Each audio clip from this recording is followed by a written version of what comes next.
Bismillahirrahmanirrahim. Assalamualaikum warahmatullahi wabarakatuh. Alhamdulillah. Wassalatu wassalamu ala rasulillah Nabiyyina Muhammadin sallallahu alaihi wasallam wa ala alihi wa ashabihi wa mawalah, amma ba'd. Baik para siswa kelas 7A, bagaimana kabarnya pagi hari ini? Alhamdulillah ya, semoga semuanya selalu dalam keadaan baik dan selalu dalam penjagaan Allah Subhanahu wa taala. Baik, alhamdulillah, pada pagi hari ini insyaallah kita akan melanjutkan pelajaran kita pada mata pelajaran akidah. Kita telah sampai pada pelajaran yang kedua, yaitu beriman kepada malaikat-malaikat Allah dan makhluk gaib yang lainnya. Itu ya, silahkan dipersiapkan untuk buku dan alat tulisnya untuk mencatat dari pelajaran-pelajaran yang penting. Langsung saja kita masuk pada tujuan pembelajaran ya. Ini tujuan pembelajaran kita dalam mempelajari bab beriman kepada malaikat-malaikat Allah dan makhluk gaib yang lainnya. Selanjutnya kita akan masuk pada poin yang pertama, yaitu tentang pengertian dan sifat malaikat-malaikat Allah. Malaikat merupakan makhluk Allah Subhanahu wa taala yang bersifat gaib. Maksudnya tidak bisa dilihat secara kasat mata. Ya. Dan malaikat diciptakan Allah Subhanahu wa taala dari nur atau cahaya. Malaikat tidak mempunyai hawa nafsu. Jadi berbeda dengan manusia ataupun makhluk yang lainnya. Jadi malaikat tidak mempunyai keinginan untuk makan, untuk minum ataupun berkembang biak. Malaikat selalu taat kepada Allah. Malaikat tidak pernah mendurhakai Allah Subhanahu wa taala. Sebagaimana yang akan kita bahas pada poin kedua, yaitu tentang firman Allah Subhanahu wa taala yang menjelaskan tentang sifat malaikat. Di antara sifat malaikat yang Allah jelaskan dalam surat At-Tahrim ayat 6 adalah la ya'sunallaha ma amarahum wa yaf'aluna ma yu'marun. Bahwasanya malaikat tidak pernah mendurhakai Allah Subhanahu wa taala terhadap apa yang telah Allah perintahkan, dan mereka pasti selalu mengerjakan dari perintah-perintah Allah tersebut.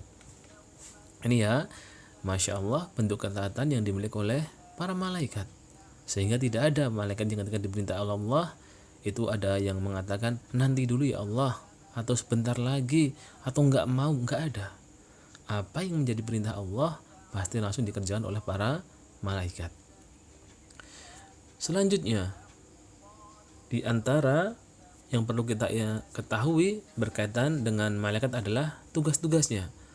Malaikat jumlahnya sangat banyak dan hanya Allah yang mengetahui jumlahnya. Adapun sebagian malaikat ada yang Allah sebutkan namanya baik itu di dalam Al-Quran ataupun Al-Hadits, dan juga sebagian tidak Allah sebutkan. Maka hendaknya kita mengetahui sebagian dari nama-nama malaikat yang Allah sebutkan beserta tugasnya. Siapa saja? Di antaranya adalah yang pertama malaikat Jibril. Ini malaikat yang paling utama, pimpinannya para malaikat. Malaikat Jibril mempunyai tugas untuk menyampaikan wahyu. Kemudian juga ada malaikat Mikail yang Allah berikan tugas untuk memberikan rizki, dalam artian yaitu menurunkan hujan dan menyuburkan tanaman. Kemudian yang ketiga adalah malaikat Israfil yang Allah berikan tugas untuk meniup sangkakala sebagai tanda datangnya hari kiamat besok. Kemudian ada juga malaikat Malik yang Allah beri tugas untuk menjaga neraka. Kemudian masih banyak ya, seperti ada malaikat maut yang diberikan tugas untuk mencabut nyawa. Kemudian malaikat yang Allah perintahkan untuk mengawasi seluruh perbuatan manusia, ya, Raqibun Atid, yang selalu datang dan mencatat apa yang manusia perbuat. Itu di antara malaikat-malaikat yang kita ketahui nama dan tugasnya. Adapun malaikat yang lain yang tidak disebutkan namanya ataupun tugas-tugasnya, maka hendaknya kita imani secara keseluruhan.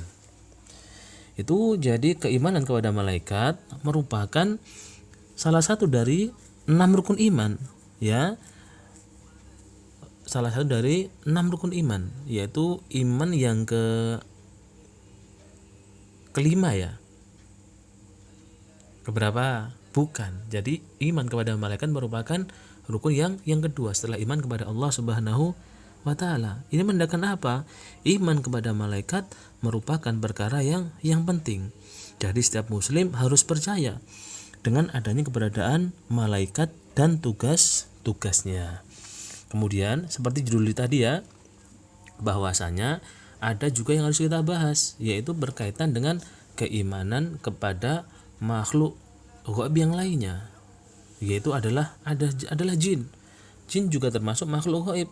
Bahkan mungkin yang sering dengar malah istilah jin ataupun setan. Jadi jin itu selayaknya seperti kehidupan manusia. Jadi pada kehidupan jin ada jin yang taat, itu sering disebut jin muslim ataupun jin yang soleh.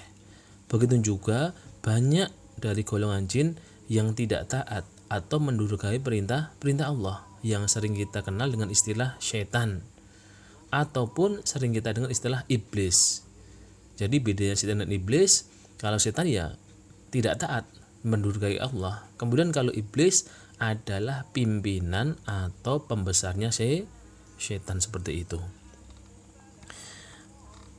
Maka keimanan kepada jin bukan berarti kita iman kepada jin itu ketaatan, tidak, tapi kita mempercayai bahwasanya jin merupakan bagian dari pada keimanan kepada makhluk gaib, karena makhluk gaib itu diciptakan oleh Allah Subhanahu wa taala, sehingga kita harus percaya tentang keberadaan jin, dan tentunya jangan sampai menjadikan keberadaan jin menjauhkan kita dari ketaatan kepada Allah. Jadi jangan sampai takut kepada jin lalu kita nanti meninggalkan ibadah kepada Allah, jangan, itu perkara yang tidak benar. Itu ya, insya Allah paham ya. Kemudian kesimpulan dari pelajaran kita pada hari ini adalah iman kepada malaikat dan makhluk gaib yang lainnya seperti jin adalah bagian dari keseluruhan keimanan seorang muslim, maka tidak bisa dipisah-pisah. Termasuk keimanan kepada perkara yang gaib. Malaikat adalah makhluk suci yang selalu taat kepada Allah, memiliki berbagai peran penting dalam kehidupan spiritual dan duniawi manusia. Kemudian jin di sisi lain adalah makhluk yang memiliki keinginan kebebasan, yang dapat memilih antara kebaikan ataupun kejahatan. Keimanan kepada malaikat dan jin wajib bagi setiap muslim sebagai bagian dari rukun iman dalam agama Islam ini. Begitu ya para siswa kelas 7A yang semoga selalu dirahmati Allah Subhanahu wa taala. Semoga sedikit yang kita bahas pada hari ini ada yang bisa kita pahami dan bermakna bagi kita. Semoga kita senantiasa meningkatkan ketakwaan kepada Allah dan selalu menjaga sikap kita agar selalu berbuat di dalam syariat Allah Subhanahu wa taala. Demikian untuk pelajaran kita hari ini. Kita cukupkan sekian. Mari kita akhiri pelajaran pada siang hari ini. Subhanakallahumma wa bihamdika asyhadu an la ilaha illa anta astaghfiruka wa atubu ilaik. Semoga bermanfaat. Alhamdulillahirabbil alamin. Wassalamualaikum warahmatullahi wabarakatuh.